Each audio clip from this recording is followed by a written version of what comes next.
132 जो एमपी बैठे हुए हैं वो क्यों नहीं बोलते? नरेंद्र मोदी एक तानाशाही प्रधानमंत्री है। मैं ये कहना चाहता हूँ उनके बारे में कि आज नरेंद्र मोदी ने और आरएसएस ने और भाजपा ने उनको गुलाम बना दिया। आपके लोग पावर आने के बाद, पैसा आने के बाद आपको, अपने समाज को भूल जाते हैं, अपने परिवार को भूल जाते हैं, ऐसा कहना है आपका? बिल्कुल कहना है, बिल्कुल कहना। अगर वो 132 एमपी अगर वो बाबा साहब को मानते हैं, अगर वो गुरु रविदास जी को मानते हैं, तो वो 132 एमपी इकट्ठे बैठकर चाय क्यों नहीं पीते?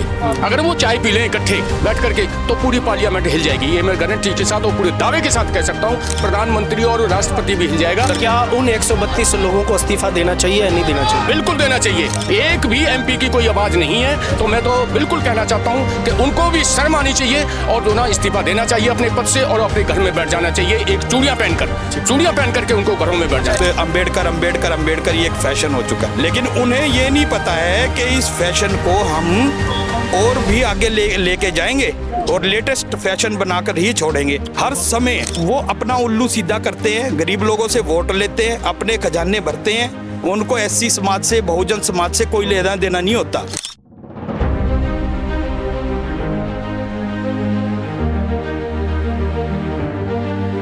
जो लोग 132 सांसद जो एससी समाज के जो आज संसद के अंदर बैठे हैं और अमित शाह जी ने उनकी मौजूदगी के अंदर बाबा साहब के बारे में जो एक अपशब्द बोला है और उस बात को एक फैशन के उसमें डाला, क्योंकि बाबा साहब आज बहुत इस देश के अंदर बहुत लोगों के आइडल हैं, बहुत लोग आज उनके नाम के साथ हैं, बहुत लोग उनके नाम के साथ आज जी रहे हैं। तो हमारे साथ अभी मौजूद हैं सर। नमस्कार जी।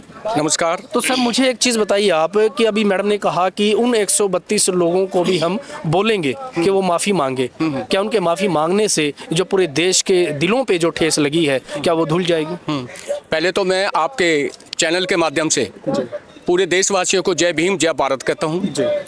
और आपने अभी एक क्वेश्चन किया, बहुत अच्छा क्वेश्चन है, बहुत अच्छा प्रश्न आपने मेरे से पूछा कि 132 जो एमपी बैठे हुए हैं वो क्यों नहीं बोलते। मैं यहाँ पर ये बात बता देना चाहता हूँ कि नरेंद्र मोदी एक तानाशाही प्रधानमंत्री है, एक डिक्टेटरशिप प्रधानमंत्री है। और आज हमारे लोग गरीब हैं, हमारी समाज के लोग गरीब हैं। 132 मेंबर पार्लियामेंट चुन करके मेंबर पार्लियामेंट में जाके बैठ गए, पार्लियामेंट में जाकर के बैठ गए।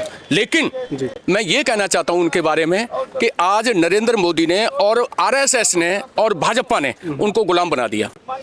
उनको गुलाम कैसे बना दिया कि उनको, लेकिन देखिए, जहाँ गुलाम बनाया जाता है आप वहाँ क्यों जा रहे हो? आपको कोई जबरदस्ती नहीं लेके जा रहा है, आप अपनी स्वेच्छा से जा रहे हो। तो आप गुलामी को क्यों नहीं समझ पा रहे हो? अगर अंग्रेजों से बाबा साहब ने और भी हमारे देश के जो शहीद हुए हैं इस देश को आज़ाद कराने के लिए, वो लोग गुलामी कबूल नहीं की उन लोगों ने, लेकिन आज के इस 21वीं सदी के अंदर लोग गुलामी कबूल कर रहे हैं और हंस के कबूल कर रहे हैं। तो ऐसा क्यों हो रहा है? हाँ, मैं यही बता रहा हूँ आपको।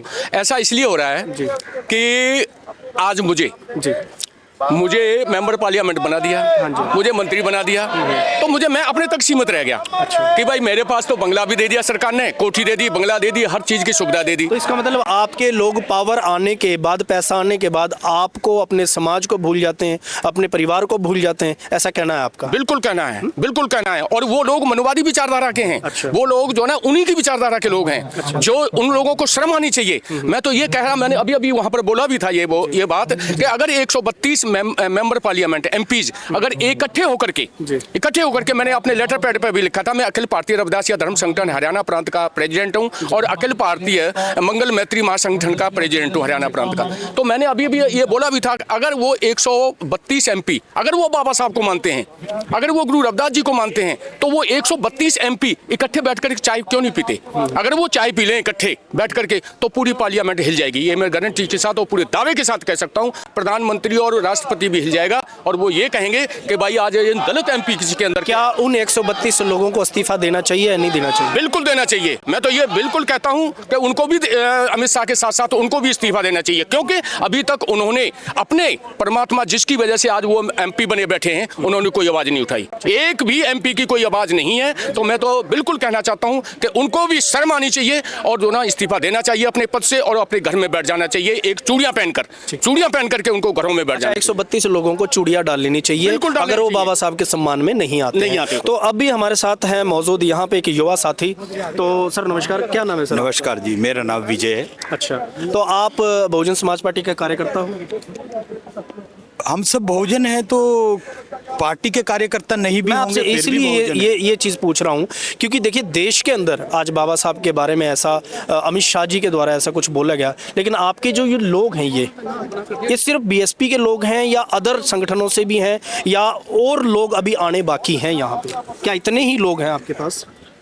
सर लोग बहुत हैं, अच्छा, मिशन बड़ा है, लोगों में जागरूकता फैलाने का काम कर रहे हैं कि वो बाबा साहब भीमराव अंबेडकर जी के मिशन के साथ जुड़ें। अच्छा, और ये एक सिर्फ पार्टी के दायरे का प्रोग्राम नहीं है, अच्छा, ये विरोध हमारे बहुजन समाज के जितने भी लोग हैं सबका बनता है कि हम गृह मंत्री अमित शाह के इस बयान का विरोध करें और उनका भी विरोध करें। अच्छा, और उनको इस्तीफा देना चाहिए इस बात पे जो उन्होंने मजाक रूपी में ये बोला कि भीम अंबेडकर अंबेडकर अंबेडकर ये एक फैशन हो चुका है, लेकिन उन्हें ये नहीं पता है कि इस फैशन को हम और भी आगे लेके जाएंगे और लेटेस्ट फैशन बनाकर ही छोड़ेंगे हर समय। तो जो 132 लोग हैं क्या उनको इस्तीफा देना चाहिए, नहीं देना चाहिए, क्योंकि वो आपके समाज के हैं? सर वो लोग जैसे मैं निवेदन करता हूं बीजेपी पार्टी आरएसएस की गुलाम है, ऐसे ही वो पार्टी के जो 100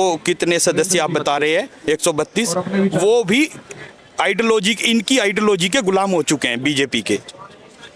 ठीक है, तो वो जो है वो अपना उल्लू सीधा करते हैं, गरीब लोगों से वोट लेते हैं, अपने खजाने भरते हैं, उनको एससी समाज से बहुजन समाज से कोई लेना देना नहीं होता।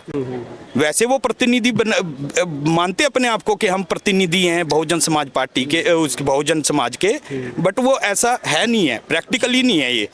वो सिर्फ अपने खजाने, वो एक पार्टी के पिट्ठू बन के बैठे हुए हैं और कुछ भी नहीं है। पार्टी उनको जहाँ कहेगी वो वहाँ लिट जाएंगे, पार्टी उनको जो कह देगी वो वही बयान दे देंगे, लेकिन उनकी अपने अंतरात्मा मर चुकी है सेल्फिश होने के कारण कि वो बहुजन समाज की आवाज़ उठाने मिशन पे चलने की बजाय अपने खजाने भरने की उसमें लगे हुए, होड़ में लगे हुए हैं। मतलब वो पर्सनली अपना धन इकट्ठा कर रहे हैं, समाज से और देश से कोई मतलब नहीं और ना ही बाबा साहब से उनको कोई मतलब नहीं है इस बात से, वो अपने खजाने भरने में लगे हुए हैं। मिशनकारी होते तो आज उनको इस्तीफा देना चाहिए था, आज उनको विरोध में बैठना चाहिए था अमित शाह जी के जो उन्होंने बयान दिया है।